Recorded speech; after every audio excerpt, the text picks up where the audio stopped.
Perhaps the most enduring question of life is, how do we experience love?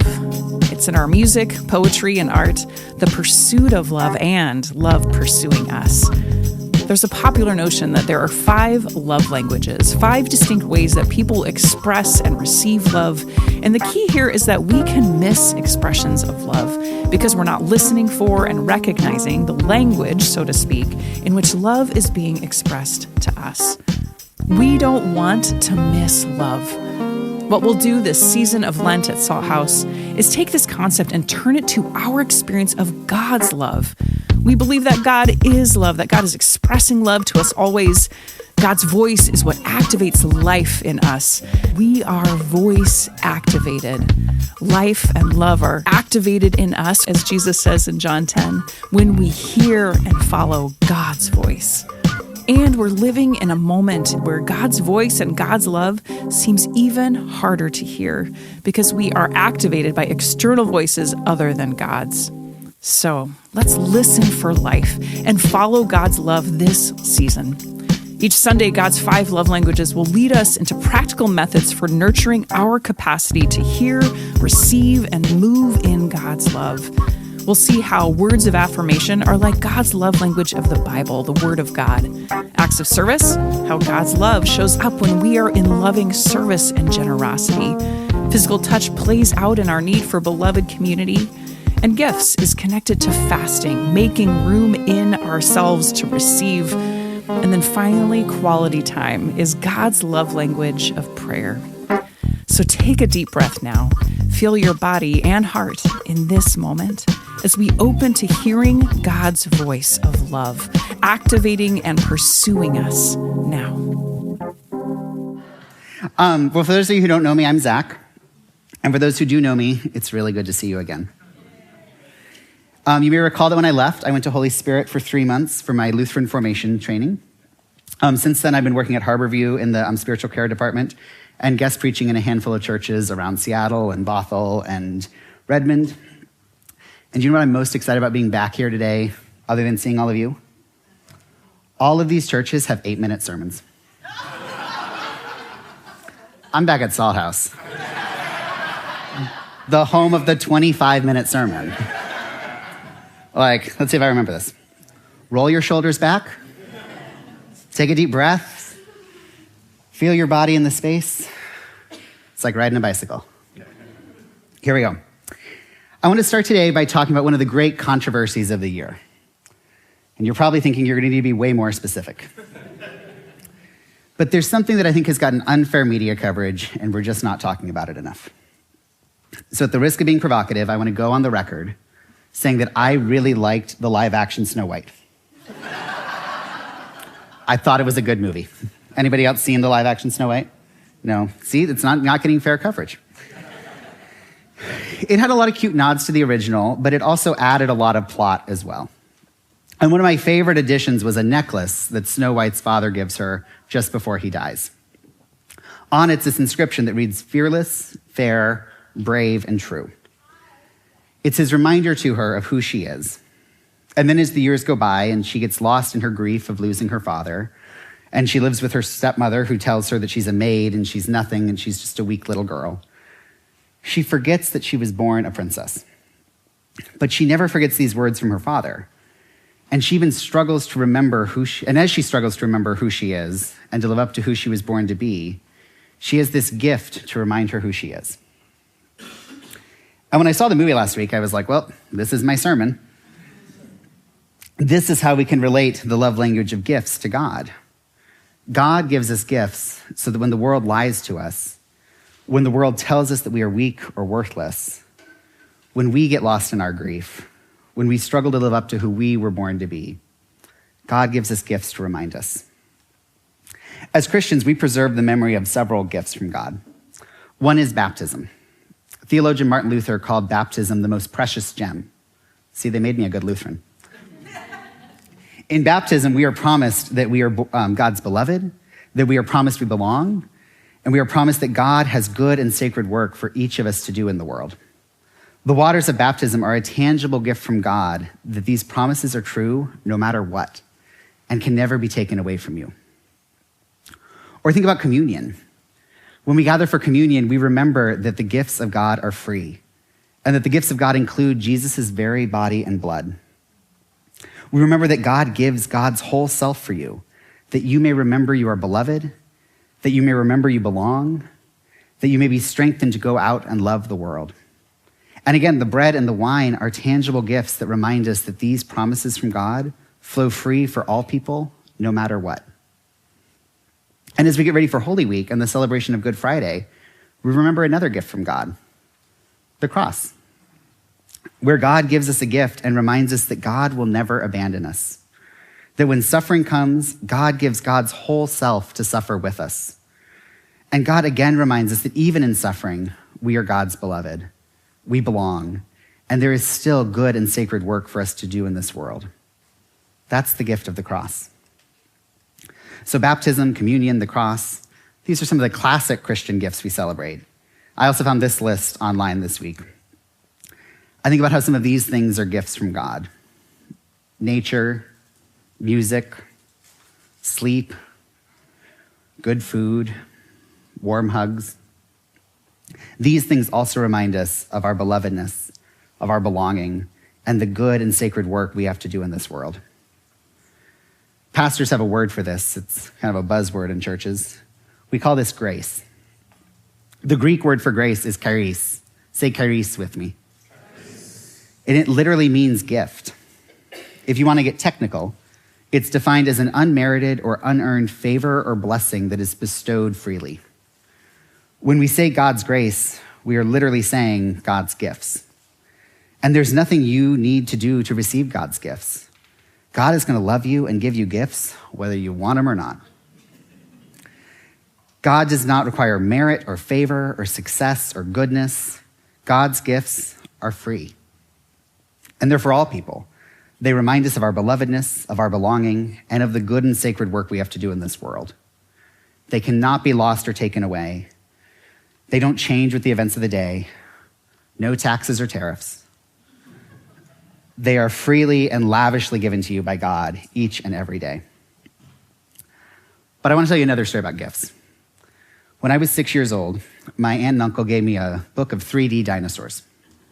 It had these little foam glasses that were in the shape of a stegosaurus, and one lens was red and one was blue, and it looked like the dinosaurs were popping out of the book at you. Now, for those of you who know me well, you know I was a Thomas the Train kind of little kid. I wasn't a dinosaur's little kid. And I took that book, and in front of all of my relatives, was like, I don't like dinosaurs. Tossed it aside and reached for the next gift. And at some point in the party, my dad took me aside and told me I needed to apologize to my aunt and uncle. He explained the manners of receiving gifts and of being grateful and not hurting people's feelings. I'm sure in some way that was a core memory that made me this people-pleasing person I am today. But my dad had a point. And when I think about the love language of gifts, I think about that story with my dad. Because if we're honest, we all get gifts we don't want. Like scented candles that don't match our vibe. Bath or beauty products that you will never use. Novelty socks. Another mug for that shelf in your kitchen that already has one too many mugs in it. Books that aren't your genre, or clothes that aren't your size. Or the all-time low, a kid's toy that makes noise.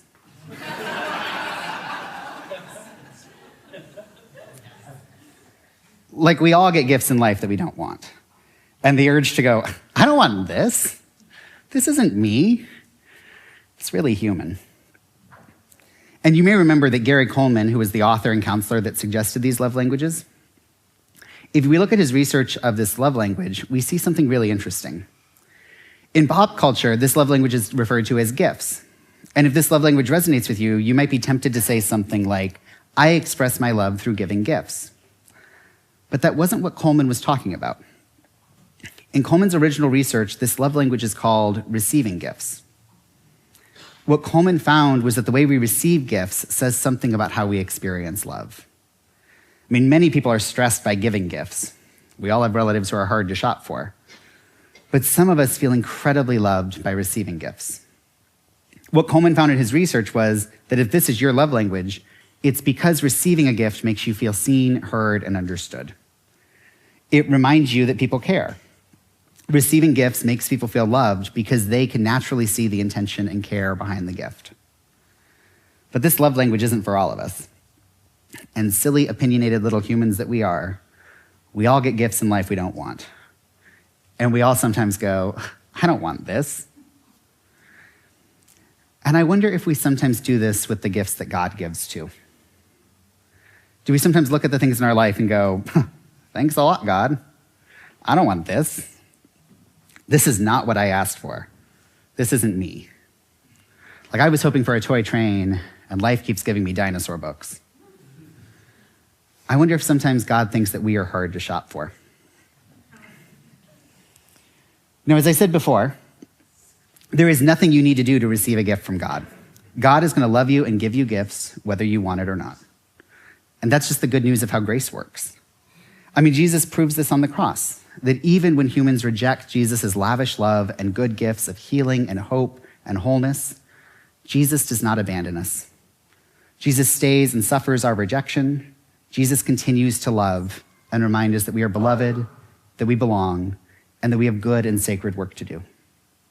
Jesus proves on the cross that there's nothing you need to do to receive a gift from God. But as part of our faith journey, as a fun little exercise, let's talk about some ways that we might tune in to receiving God's gifts. Again, not for God's benefit, but for our own spiritual growth. Because there's lots of ways.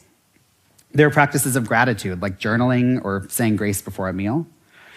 There are practices of noticing, like contemplative prayer or a meditative walk. But as a practical exercise for today, I want to talk with you about the spiritual practice of fasting, because it wouldn't be Lent if we didn't talk about fasting. Historically, the practice of fasting is giving up food or abstaining from eating for a period of time.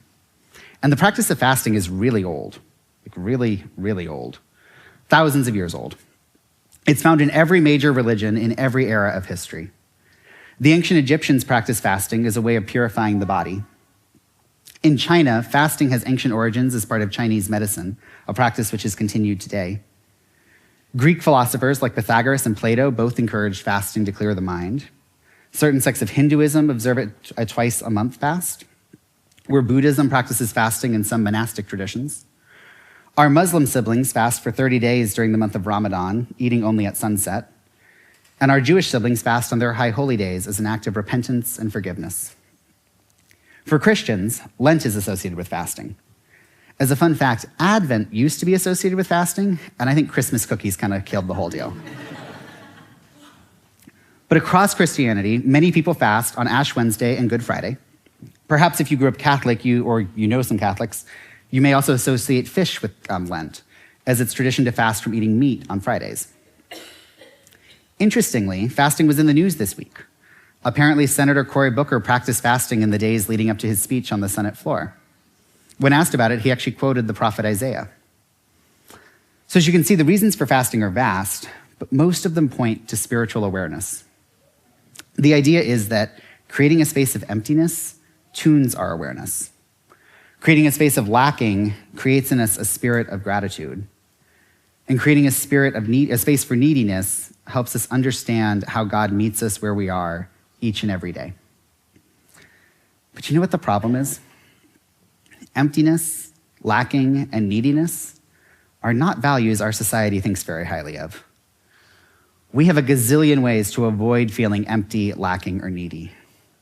We have junk food, alcohol, sex, binging TV, doom scrolling the news, online shopping, mindless hours on social media. I mean, think about how appetite is so often a metaphor in our culture. We often say that we are hungry for things like power, or we might say that we're starved for things like affection. Sometimes we refer to the metaphorical cravings that can never be satisfied, like chasing success. There's something deeply spiritual about our relationship to appetite and consumption, and that is what fasting gets at. How do we bring awareness to our appetite and our consumption? Because perhaps the things we are really hungry for aren't actually food. And perhaps the things we need most aren't the things we consume when we're stressed. Fasting is about more than just giving things up. It's about intentionally choosing to not fill the voids in our lives so that when we have the space to notice what we are truly craving and to allow God to meet us in that place. It helps us see that God is already lavishly providing for us. And it helps us shift into a spirit where we can receive God's gifts. This is actually what the prophetic tradition that's attributed to Isaiah found about fasting. There's a common Lenten reading from the book of Isaiah that goes like this. Is such the fast that I choose, a day to humble oneself? Is it to bow down the head like a bulrush and to lie in sackcloth and ashes? Will you call this a fast, a day acceptable to the Lord?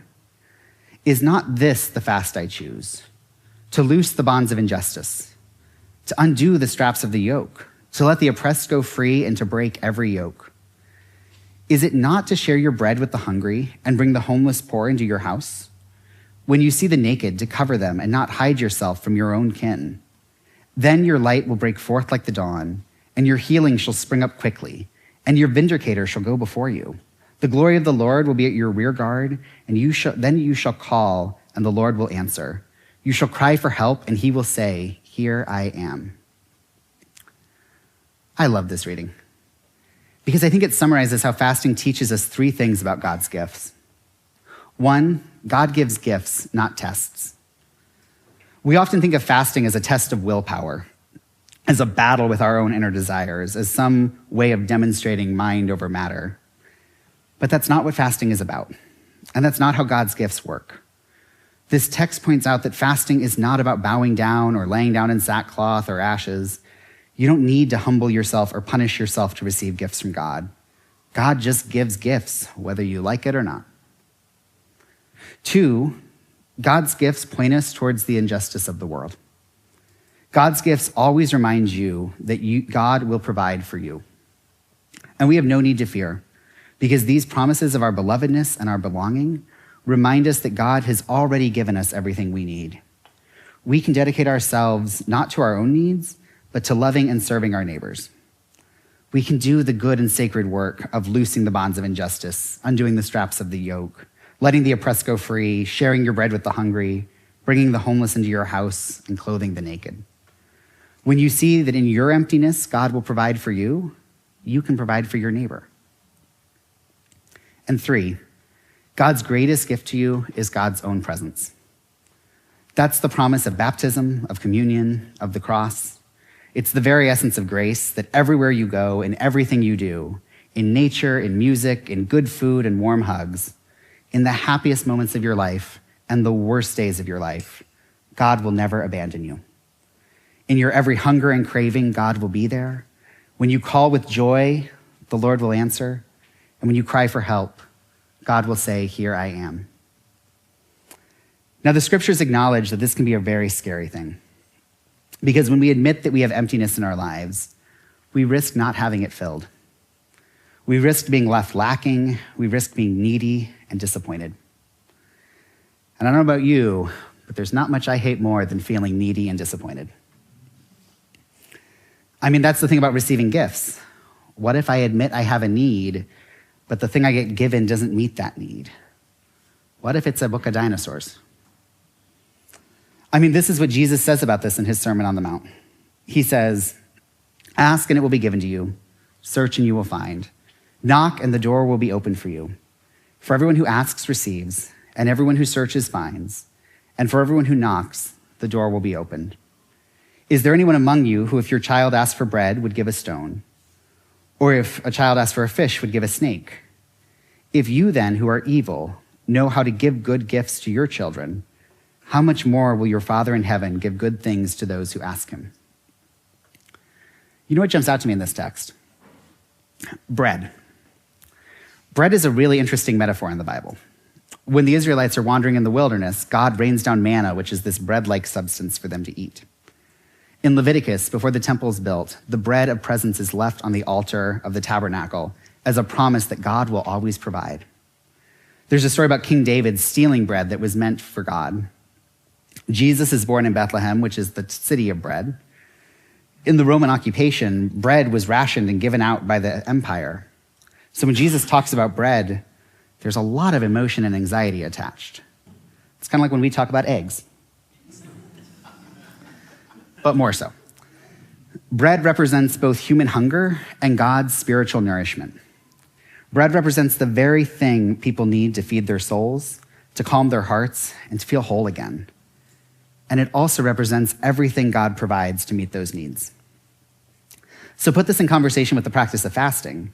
Fasting from bread in the ancient world was giving up the thing that represented spiritual wholeness. And Jesus reminds us that when we do that, God still gives us bread. In fact, Jesus refers to himself as the bread of life sent by God to feed the hungry people. So I wonder what this is for you. What does daily bread look like in your life? What do you need to feed your soul or calm your heart or to feel whole again? And let's ask a harder, more vulnerable question. What do you often consume in place of that thing? What do you turn to when you are hungry to feed your soul? What do you do to when you're what do you turn to when you are starving for a calm heart? What do you do to satisfy those cravings for wholeness in life that just won't go away? I mean, there's junk food, alcohol, sex, binging TV, doom scrolling the news, online shopping, mindless hours on social media. If I think about fasting in today's day and age, I wonder what we need to give up in order to make space for God to give us our daily bread. What do we need to stop consuming? What voices do we need to stop listening to? What feeds our anxiety instead of feeding our souls? Because in reality, all of those things I named, they aren't evil things. They can all feel good, and they can even all be good. But in matters of the Spirit, they don't feed what we are really hungry for.